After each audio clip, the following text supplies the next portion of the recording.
Hi అండి. నేను మీ ధనలక్ష్మి వంటిల్లు.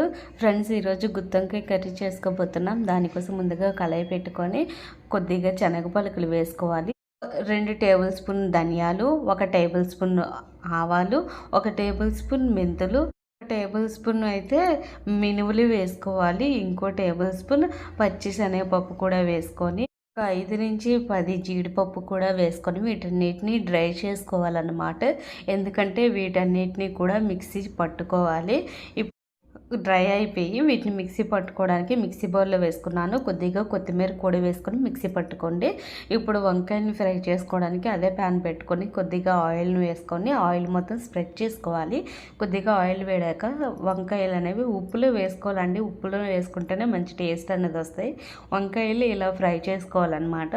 వంకాయల్ని మనకి తెలుస్తుంది, ఒక 10 నుంచి 20 నిమిషాల మధ్యలో ఫ్రై చేసుకోండి. వంకాయలు అనేవి ఫ్రై అవుతాయి.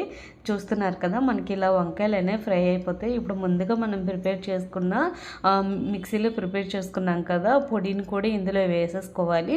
వంకాయలు అనేవి ఇందులోనే చాలా నీట్గా ఉడికిపోతాయి అన్నమాట. ఇప్పుడు ఒక 2 టేబుల్ స్పూన్ కారం, 1 టేబుల్ స్పూన్ ధనియాల పౌడర్ కూడా వేసుకొని బాగా కలుపుకోవాలి. మనకైతే గుత్తొంకాయ కర్రీ అయితే రెడీ అయిపోయింది.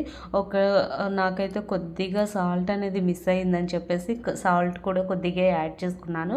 పైన పచ్చి కరివేపాకు కూడా యాడ్ చేసుకున్నానండి.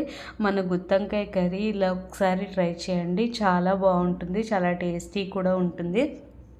మా వీడియోస్ మీకు నచ్చినట్లయితే లైక్ చేయండి, షేర్ చేయండి, సబ్స్క్రైబ్ చేయండి. ఖచ్చితంగా కామెంట్ అయితే చేయండి. మీ కామెంట్కి మేమైతే ఖచ్చితంగా రిప్లై ఇస్తాను. ఇప్పుడు మనమైతే కొత్తిమీర కూడా పైన చల్లుకున్నామండి. మన గుత్తొంకాయ వేడివేడిగా రెడీ అయిపోయింది. ఇలా ఒక్కసారి తింటే చాలు, నోట్లో పెడితే నానిపోయే గుత్తొంకాయ రెడీ.